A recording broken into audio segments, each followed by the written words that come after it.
Clyde, may mga narinig ako, they're saying that, you know, because spirits kind of like are attracted to frequencies, energies. We're in a studio. Dito ba merong nararamdaman ka ba? Well, not to scare you guys, but Naku, ito na. pagpasok pa lang, si Kuya Guard, dalawa na sila. Si Kuya talaga yun. Wait. Now, I have to identify kung itong isang guard ba na to is gwardiya ba talaga rito? Because he is wearing a different uniform. Saang entrance ka dumaan? Maiwasan. Saan sa entrance? Dito sa may main gate. Dito sa may lobby? Yes, sa lobby. Yung may babaeng guard na nakaano? Saan doon sa harapan niya? Katabi niya. Katabi niya? Wait. Isingit ko na lang Yung This is pusa. amongst us, you know, been working here in Mandaluyong for many years. Yung basement namin, sabi nila every so often may may Nagpaparamdam. bata daw na tumatawid or naglalakad-lakad. Ako, I experienced this very, lalo nung pandemic na konti lang yung pumapasok. I was backing and, you know, the car has, ano ba yung Sensor. sensor. So matras ako, ang layo, wala naman akong tatamaan at all. Kasi wala ring ibang sasakyan. And nag-aalarm. Turog, boom, boom, boom, boom, talaga malakas. Well, you know what I did? Because that's a advice from my mom. I stopped kasi sinasabi na nila may bata doon. And then I stopped and just said, please tabi. Parang sa isip ko lang, please tabi ka kasi baka matamaan kita. That would work. Papark lang ako. I kid you not. Umatras, nirelease ko ulit, umatras. Wala na, okay na yung So, sensor. parang kinausap mo lang. Anong Yeah, but basement in my yan? mind, in basement 2. Hindi ako abot doon. But in my mind, kasi turo yun ng, that's what my parents would tell me, especially when we moved to How new about houses their and stuff. newsroom? Outside? The outside. The outside. Well, I can't tell kasi according to our research din kasi, for every 200 persons na makakasalubong mo everyday, most probably one of them are not real. Meron They are po. ghosts. Dito naman po sa sa studio namin ngayon. Sa studio, Denise.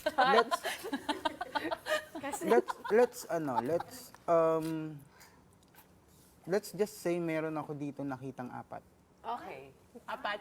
And they are watching right now. Okay. Huwag mo nituro Ilan ba kayo? 1, 2? Balikan ko yung sinabi mo kanina, yung sa guard na nakita mo sa labas. Yung difference nung itsura nila, gaano ka, if you can paint us a picture? Actually, you can tell the difference which one of them is the true security guard. Because they are like welcoming you with a warm smile and everything. So, ang sa akin lang that time, hindi ikaw dapat nandito. So, what are you doing? I see. Parang ang lumalabas is, binabantay niya din tong building na to.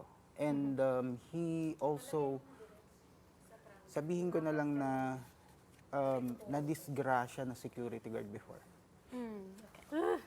So, yun siya. Okay, well, you know, we're talking yung about passion ko this, may natatakot, may parang natatawa na hindi natin malaman or baka tinatago lang ito. But what should we do when we experience something every so often? Ano bang tamang approach?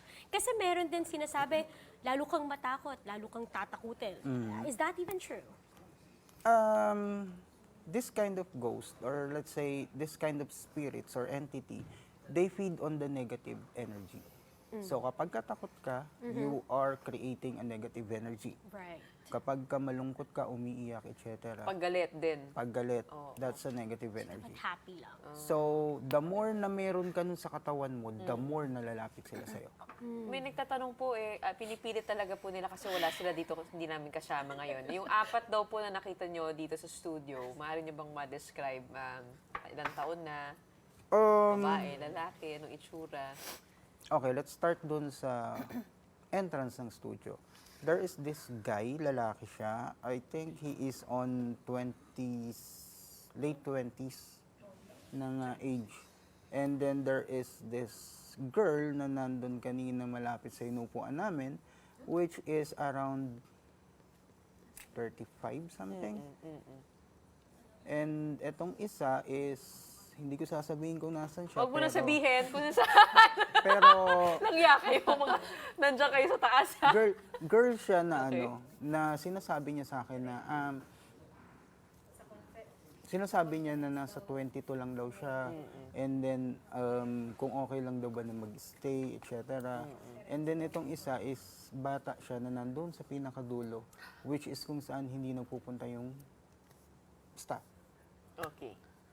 Okay, yun nga, may sinabi nga daw may bata nga daw dito eh. Oo, tsaka dun sa kabila meron. Tabi tayong konti.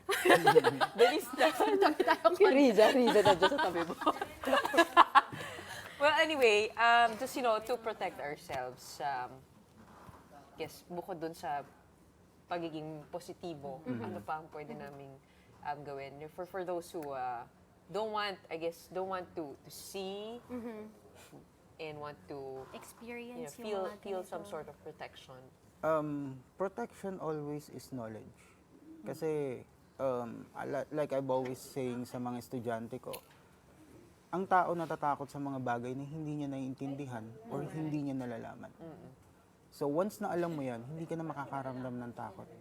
At alam mo na kung paano siya iiwasan. Hindi faith. Faith is still there, pero kasi kulang yung faith kung faith lang. Like sinasabi nila, faith without action is dead.